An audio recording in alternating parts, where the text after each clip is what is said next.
The main drive? Yeah, your main drive. Be enthusiastic. Now, you've got to be an actor, right? Because there are times when I wasn't enthusiastic, I can tell you, but I realised I had 5 or 6 staff working for me. When I started my business with the $610, Pip and I thought we'd have 3 or 4 people working for us. We never realised we would be successful. I was good at putting systems in and asking advice and those things. What was the question again? Like your main drive to always... Yeah, the main drive. But what I was able to do is to enthuse people. And you've got to be a bit of an actor. And some of you will be able to do that, right? And you'll probably start your own business. Who knows? If you're not a person who can enthuse people, there's certainly many other things you can do of great success. But I think as a leader, the principal mentioned risk-taking. I mean, one of the things in starting a business, you've got to be a risk-taker. I've always called it responsible risk-taking. I'm very different. I've never been into drugs. I don't even drink bloody alcohol. Right? Am I allowed to say bloody? I don't even... Do you know what? Because when I was young, I had a few beers and I thought, I don't really like the taste anyway. And I thought, hold on, I'm not that bright and this is making me duller. And so from that point on, I don't drink now. I will drink at a funeral or a wedding. I'll have a champagne. I don't have any principle against it. But I just decided, no, I've never smoked. My dad smoked like mad, and in those days we didn't know it was bad, but it looked like a dead loss to me. And in my day, there wasn't a lot of drugs around, but even if I was young today, there's no way I'd be into drugs, because I know people think they're into drugs because they're rebelling. No, they're being manipulated by people making money out of them. It's so simple, duh, sort of thing. And so to me, I was very lucky, I think, in the way that my risk-taking is what I call responsible risk-taking. I reckon taking drugs, drinking alcohol to any excess is just ridiculous risk-taking. It's completely irresponsible. So responsible risk-taking, flying around the world, a little helicopter. Well, I did a lot of homework and I did it safely because I had enough money to buy the best helicopter. I've done 5 flights around the world. I've done 2 quite risky balloon flights, but once again, I've got the best advice, the best co-pilot, that type of thing. I remember once, just recently, there's been some terrible accidents with young people in cars, and the kids have been killed and the parents are complaining about the driver and so forth. And once, I can remember this day, I got into this car with some friends of mine. They drove down to Roosevelt Bridge so fast, I made up that I was about to be sick, to vomit. And they let me out of the car. And that was with the other kids, my other friends were in the back cheering, this is fantastic. I thought, we're going to be killed. So here am I, a risk taker who's done 5 flights around the world, but got out of a car with an idiot driving it.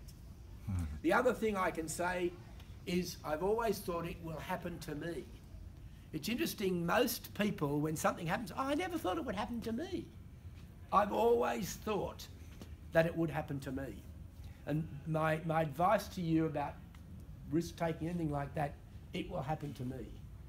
Don't think it won't happen to me, because it could happen to you. And if you think it will happen to me, you're normally very careful so it doesn't happen.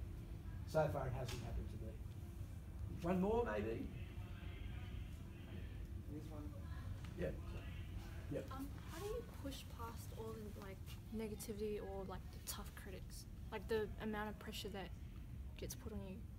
Yeah, how do you push? A lot more pressure on young people today than in my day. It's interesting. See, I never thought I would be successful, inverted commas. My sister 18 months older, she was bright, and so she got a scholarship and went to university and became a pharmacist. I was the dumb one. And no, my parents didn't say I was dumb, but peers, they used to say to each other, whatever will happen to Dick? They were so worried. And I was hopeless at school. I was really hopeless. And and it's not as if it was only when I was 25 or 26 and Dick Smith Electronics started making money, selling the car radios, that I thought, wow, I'm good at something. And so my suggestion to you all is that to find out what you're good at, that's hard in many ways. Some of you will naturally, I had friends who just went off and became a PhD and started directing satellites, and just their life was there because they were bright, inverted commas. But I was the other end of the scale, and I did okay. And my belief is, in a country like Australia, there's potential for all of us to do really well. What I love about this school is it's so much based on trades and so forth. Now, there's nothing wrong with getting a university degree if you can, fantastic. But wow, when I look at some of the articles today where there's not enough tradespeople fixing things, that's what I'm, even though I didn't get any qualifications, I'm a fixer. I fix two-way radios. Well, I could 40 years ago. It'd be too hard for me now. But that's the type of thing that I think is incredibly important, that practical side, and it allows you to open a business really easily. Someone who goes to university and gets a PhD in satellite positioning, I don't think they're as skilled at opening a small business that could become big than someone who does a trades course and is working for a panel beater or as a chef.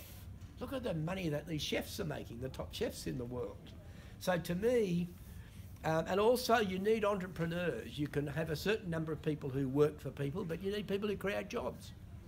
And that's going to be, I'd say, the percentage of people from this school who create jobs and run their own business is going to be far greater than a school which was orientated to getting everyone into university. But as I've said to you, when I say this, sometimes I've been criticised in the papers by saying, oh, Dick is against university qualifications. I'm not.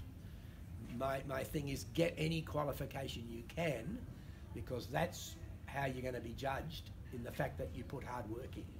And someone who's got a PhD or a Bachelor of Arts degree has put a lot of hard work to get that, compared to me. I put a lot of hard work in but didn't get any of the things. Is that it? Thank you. Round of applause, please. My voice has really gone, mate.